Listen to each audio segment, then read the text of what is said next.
Hello and welcome everyone. As you guys all know, Season 2 has just been released yesterday and we have already reached level 100. In this video, we will show you exactly how to max out your Renown as fast as possible by giving you some helpful strategy. Now, last season, we looked at the trials to help us gain a huge boost towards our Renown. Every trial you completed gave you an additional amount of Renown, which was the fastest way to max out.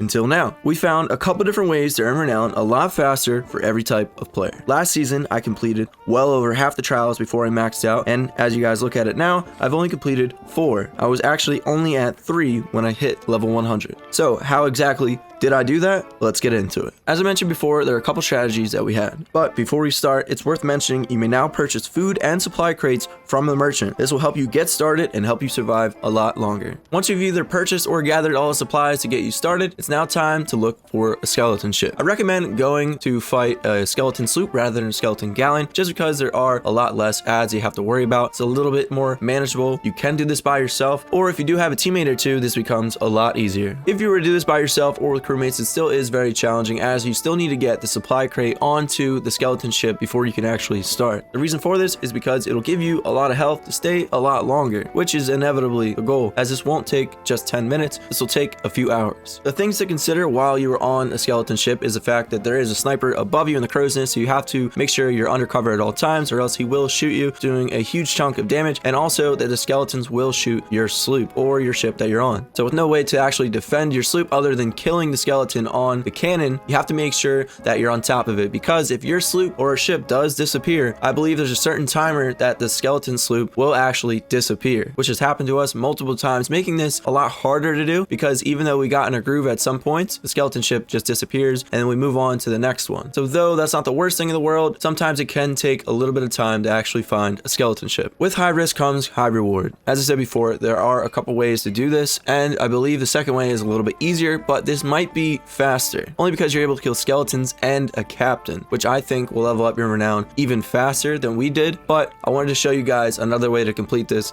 that way everybody has a chance to do this. Our second idea, which is probably a lot easier for most people to do, you're just gonna have to worry about enemy players, is to do the Shroud Breaker. Most people might know the Shroud Breaker is the first story mode mission in Sea of Thieves. You can actually access this at any outpost. Just go inside the tavern right next to the mysterious stranger and vote on the quest. The fastest way to explain how to do the Shroud Breaker without any knowledge, if you haven't done so already, is to go look in your quest log. You will see a book. You have to read through that and try to find out the clues to where to go. I believe you have to go to N13 right between Crook's Hollow and Crooked Mass in order to find your first clue. Then from there, you'll have to locate a specific island to actually find a treasure chest in the water. Then once you get that treasure chest, it will have a key to open up the vault at Crook's Hollow, which you can then complete by doing the puzzle and finding the medallions. Once you have all the medallions, the Shroud Breaker will be available. Then after you get the Shroud Breaker, the reason why we're all here is because a ton of skeletons will spawn endlessly until you leave the island or lose the Shroud Breaker. As I said before, you won't be killing a captain, so you won't be earning as much, but they do spawn a lot faster and they are easier to kill, which is good for two things. One, this gives you a variety on how to kill them. One sniper shot will kill a skeleton, as well as one sword lunge. And if you do this correctly, you can kill multiple at a time. But really, the best thing about this is you're going to be hit a lot less, which means that your survivability is going to be a lot higher than it would be on the skeleton ship. After circling the island, trying to find the best place to funnel and kill all of these mobs at once, I found the best place is actually in the cove of Crook's Hollow. The reason for this is because there's a dock with ammo on it, which will allow you to shoot the skeletons at any point, as well as you can sword lunge every one of the skeletons as soon as they get on the dock. This makes this a lot easier and faster because you can kill several skeletons at once rather than one at a time. Also, there are several barrels around you. Even though you still probably should bring a supply crate over with food, because it'll just help you in the long run, the barrels will have some food in it, and after a while they will refill. But the biggest question is, what do you do about your ship? Now, we actually left our ship on the other side of the island, closer to the vault, mainly because a lot of players don't tend to go to that side. I would feel there's a lot more cover for your ship and protection. That way enemy players or just other players don't see you over there and understand either what you're doing or come over and try to mess with you. You do have the option to scuttle your ship, and especially if you have a rowboat, that'll hide you completely on the island. But the problem with that is if an enemy player comes over, or if the skeletons just finally get you, you're not going to have a chance to respawn unless your teammate, if you do have one, is able to revive you. So the worst thing that would happen if you did keep your ship is someone will come over and kill you, possibly sink your ship, and you lose your Shroud Breaker and have to start all over. Personally, I think the best thing to do is probably put up an alliance flag. That way if anyone does come over, they might join your alliance rather than mess with you and kill you. They can even help you out. As long as everyone is working together, I really do feel like this is the fastest way to level up your Renown. And if you have a bigger team, you can do several things at once. You can't have 2 people on a skeleton ship and 2 people doing the quest. Whatever you like to do, it's all up to you. Overall, it took me about an hour to do the skeleton sloops,